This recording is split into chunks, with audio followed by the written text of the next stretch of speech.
So here we are, guys, the finale. Yeah. Yay! Try not to be so excited. No.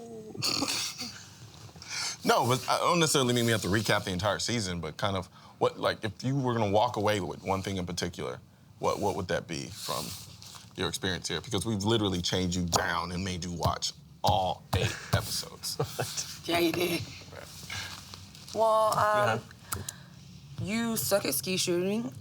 The fact that you feel like you need to reiterate that every 2 minutes is kind of worrisome. It's just really a relevant thing. Like, honestly, you really sucks. Like, I kind of put my life in your hands when I went to the shooting range with you, and if I knew you sucked that badly, I totally would have thought twice about it or found someone else. With different skill sets.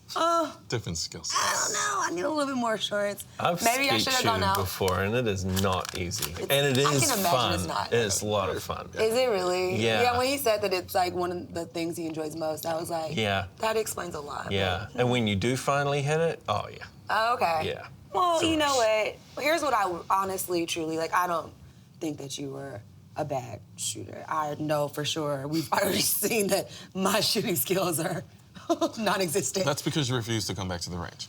Whoa. I will not say I refuse. I will say I will not like to. But anyway, but honestly, I think one of my major takeaways is it's a lot of passionate people in the firearms kind of culture. And I think the culture aspect is something I'll definitely take away. Like, there is so much artistry and passion behind it with Rob Bianchi. Yeah.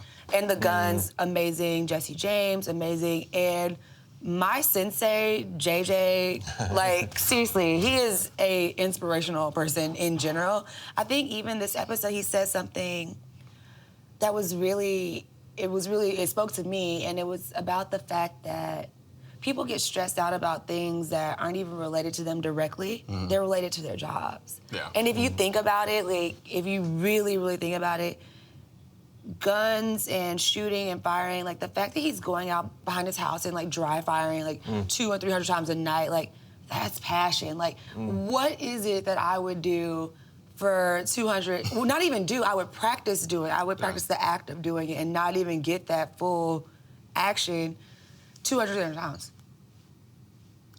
Nothing. No. Nothing. Yeah, nothing. I think the beautiful thing about passion is it's hard to understand if you don't have it.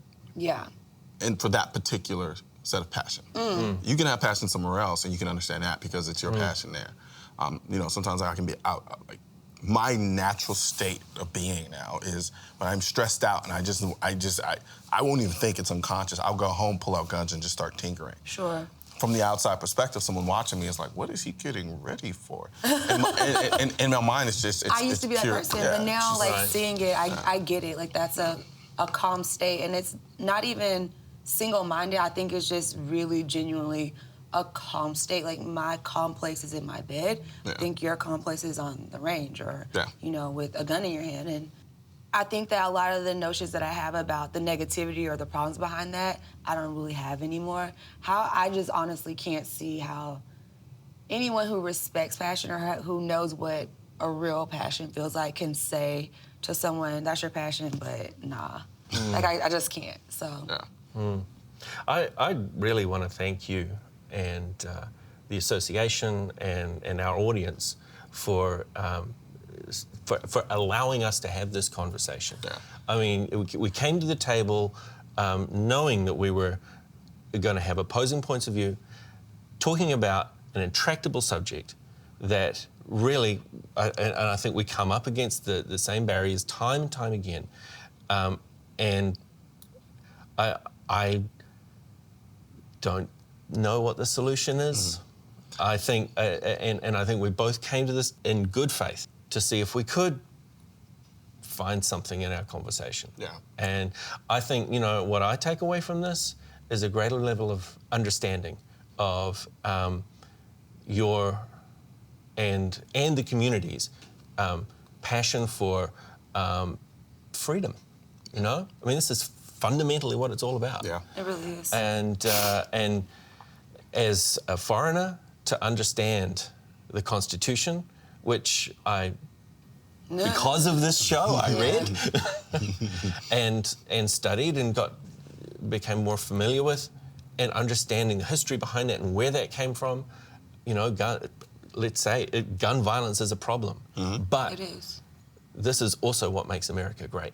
It is. And in reading some of the comments about the show, one of the comments, some of the comments that stand out the most are the people who just appreciate the fact that we are able to have this conversation the way you just expounded on. Because largely that's not what happens, at least in the media. Yeah. Right. And it does not only the topic a disservice, it does this country a disservice. Because I think what we've got to come back to, another component that makes America great, is to be able to disagree civilly. Yes. Right? Yes. Exactly. Yes. Because at the end of the day... Joyfully even. Right, yeah. Because, I mean, I respect you, I respect your position, I respect you, which is why I'm here talking to you. Yeah. Because if I didn't respect you, or wouldn't. just for what? Yeah. There's no point. Exactly. And, you know, like I said, like, my goal wasn't to convert you all. Of course. Sure, I would love to walk away and say, ha! Got one. I did that. But, you know, overall, the one thing you said that stood out was you have a better understanding, right? Right. And for me, that's everything. Because you don't have to agree with me, just to understand it. Right. You know, puts you at least in a position for me to then further respect your opinion of disagreeing with me. Right. And I vice versa. I never thought that that you would come to this with the same sort of attitude that someone with from the gay rights movement were about feeling oppressed and being in the closet. What you were saying in I think it was episode 3 about what it felt like when you first got your CHL and started wearing a gun for the first time, and I was like, huh. Okay, yeah, I can see how you'd feel that, and also, you know, that we're also wrapped up in ourselves, that nobody's looking at your piece, right? Yeah. No one cares. Yeah, no one cares.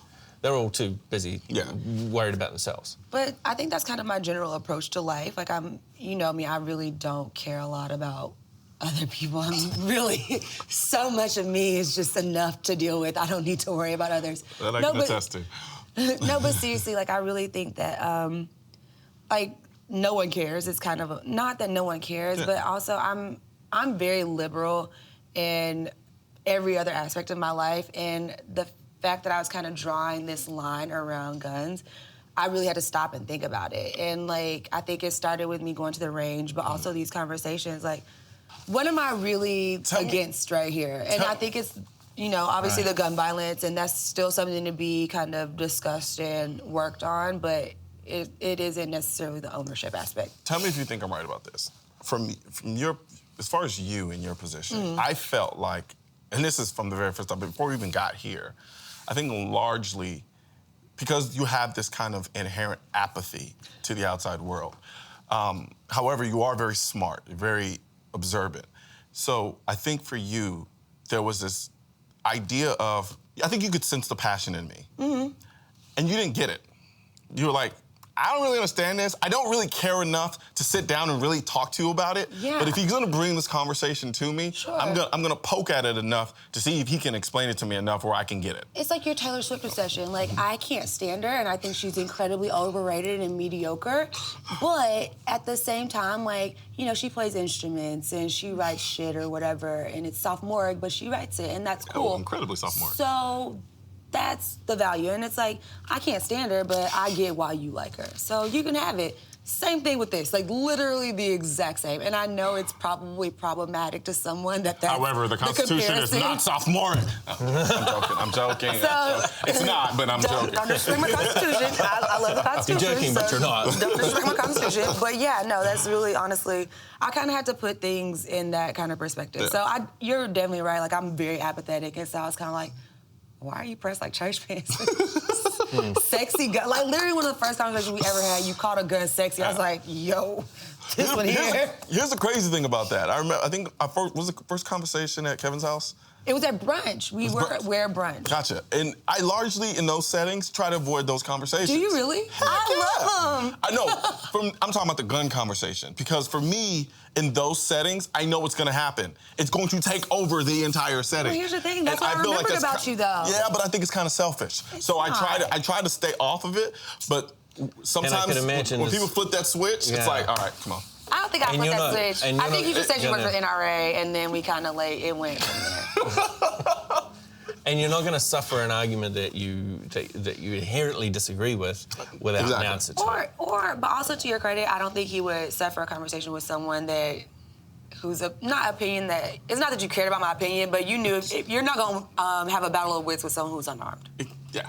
So I think that's really a lot of kudos to us. Thank you.